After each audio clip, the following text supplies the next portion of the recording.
All right, so this is the last topic we're going to cover this year in chemistry, and it's about Voltaic cells, which are a type of electrochemical cell, and it actually explains how batteries work. So it's kind of a cool thing to know in the back of your head. In general, electrochemical cells are simply an application of redox reactions, and they're systems where a redox reaction takes place. So what we have is this, a reducing agent, where we're going to have an electron loss. And over on the opposite side, we'll have an oxidizing agent, where there's going to be an electron gain. And to show that this is actually happening, I'm going to draw an arrow pointing over from reducing agent to oxidizing agent, with electrons flowing across from reducing to oxidizing agents. So when this occurs spontaneously, we call it a voltaic cell. So there are non-spontaneous electrochemical cells out there. So let's jump right to this concept of the simple voltaic cell. That's a T. And I'm going to draw a fairly complex, in fact, I'm going to give us a new page here. I'm going to draw a fairly complex simple voltaic cell. It's not even that complex, but I want you to be able to follow along as I draw this, so I'm going to draw it in real time. I have a beaker over here, and I'm going to have another beaker hanging it over on this side. And inside of this beaker, I'm going to have a solution, and in this case, my solution is going to be a 1 molar solution of zinc sulfate. Okay, it's in solution in an aqueous solution here. So I'll go ahead and show the water, or the electrolyte filling there. Oh, and in fact, that's a term I should write here, electrolyte. We know that electrolytes are ionic compounds that will dissolve in water and carry current. Okay, so there's one electrolyte, and then let's scooch over here. In this one, I'm going to have, what color did I use over there? Red. Okay, so in this electrolyte, I'm going to have a 1 molar solution, but this time I'm going to have copper sulfate. And so we call this an electrolyte as well.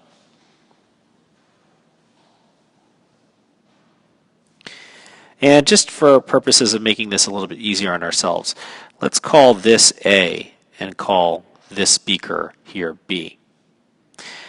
Now I'm going to add another thing in here. It's going to be a chunk of metal, elemental, okay? And in this case, I'm going to make this chunk of metal zinc. And we call these chunks of metals, we call them electrodes. And this particular electrode we're going to refer to as being the anode. Hold on just a second. Somebody's, I think, needs my help. All right, so there we have our electrode hanging out inside that electrolyte, and we call that the anode. You'll see in a moment why it's called the anode. And we're going to do the exact same thing over here, except on this side, my electrode is going to be copper. So solid elemental copper. And this particular electrode is called the cathode.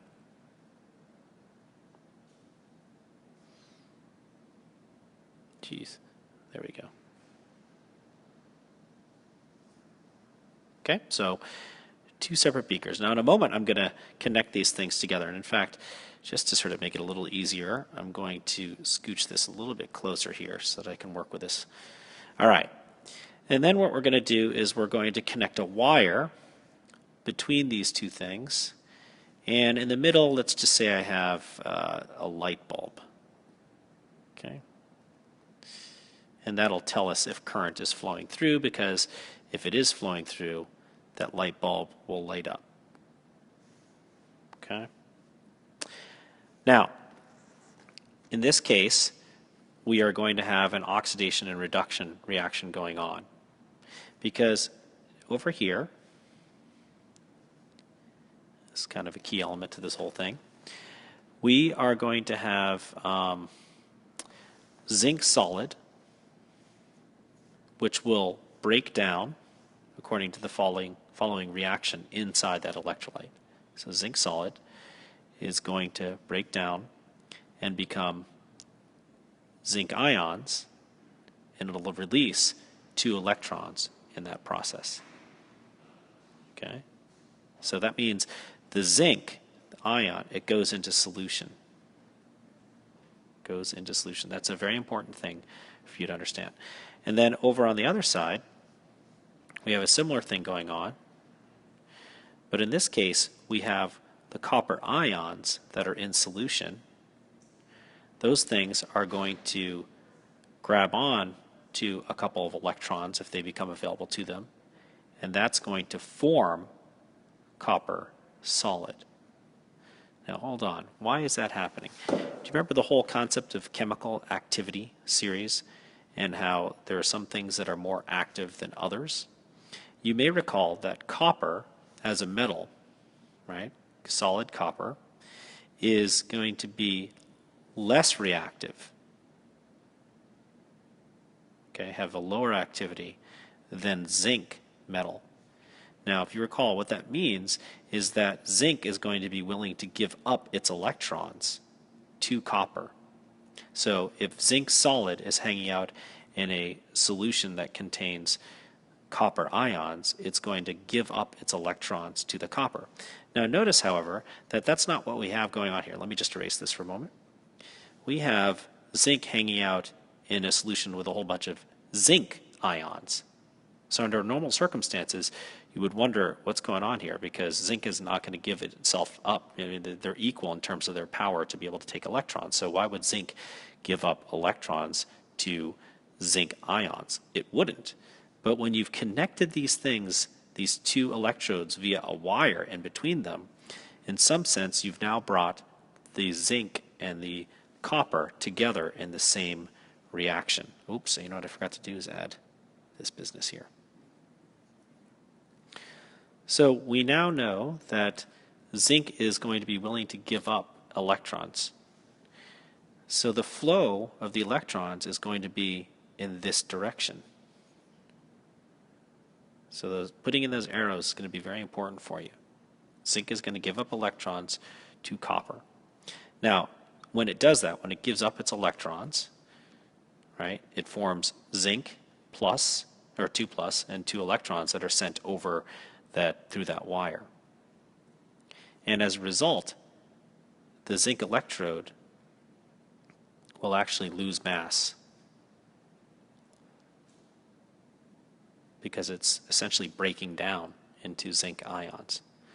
On the opposite side, copper is going to be, the copper ions that are in this electrolyte are going to be gaining electrons and turning into copper solid.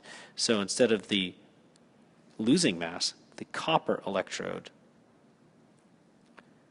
is going to gain mass, because you're going to have more solid copper. Oops, not gain mass.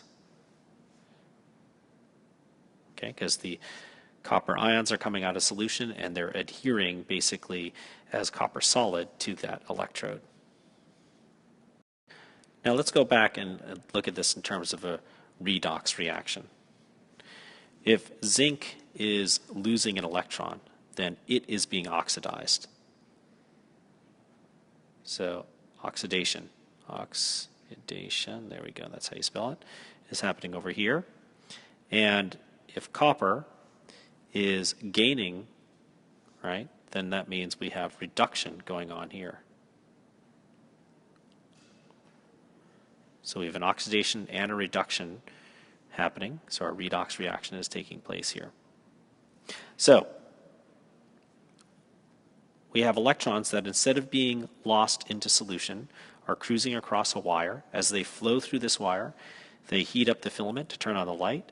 They continue down through. The electrons flow into the cathode, or into the copper electrode, and the electrons make their way down into the solution, where they combine with copper ions that are hanging out in solution to form the copper solid. All right? Now, understand that the flow of electrons is current, and I happen to use that current, oops, sorry about that, undo. I happen to use that current to light up a light bulb, but I could just use a voltmeter to show that current is flowing, or that electrons are flowing if I wanted to. Now here's the thing. This is all well and good, but keep in mind that I'm going to start now having a whole pile of zinc ions forming in solution here. And at some point we know that things that are like repel each other. So like charges repel. So at some point they're going to hate this. There are going to be so many positive charges that it's going to stop the whole thing cold, because no more zinc ions are going to want to go into solution, dissolving into solution there. That's just not going to happen. And the similar thing we have going on here, which is we're going to have so many electrons that are flowing into this solution, negatively charged electrons flowing in here, that they're going to hate each other eventually, and they're going to stop the movement of the electrons. So very quickly, this whole thing is going to come to a stop. You're not going to have the arrow moving electrons over, because zinc isn't going to go into solution, and electrons aren't going to want to flow into the electrolyte over on this side of the thing. So we have to do something to allow it to keep moving. Otherwise, this thing is going to come to a halt very quickly. So we need some way to bind up the Zn2 plus, and some way to make sure that we don't have too many electrons if they don't get sort of consumed by the copper ions that are in solution there. Oh, and keep in mind, it's not only just the buildup of these electrons, but if the copper ions are being pulled out of solution, right, so that means you're going to be removing a whole bunch of positively charged things that normally would have balanced out that electrolyte. But as a result of having all the positive things being removed, you're going to have a net negative charge associated with this electrolyte, which isn't a good thing. So what are we going to do? Well, that's where the next apparatus comes into play, and this is something called a salt bridge. So I'm going to take a moment to draw this, and then I'll come back and explain. So this is a bridge that's filled with a salt water solution, hence salt bridge. It's a glass tube that's bent on two ends, so it looks like that N shape. And typically what we do is we plug it up with like wool, jamming in there so it doesn't leak out. At least doesn't leak out very easily. So it's a permeable plug in a sense that holds the salt water solution in there. And in this case, I'm going to put in salt water that's made up of potassium nitrate. And in fact, I'm going to put in a really high concentration of potassium nitrate. I'm not even sure what that is, but let's indicate high concentration by doing an up arrow next to the concentration brackets. So inside this tube, we have a whole bunch of separate potassium positive ions and nitrate negative ions. Okay, so I added a few of them, but it would even be more dense than that, obviously. So if this is the case, if we have a whole source of positively charged particles and a whole source of negatively charged particles, you can see that this is actually going to be a pretty good situation for us. Let's take a look at what's happening over here.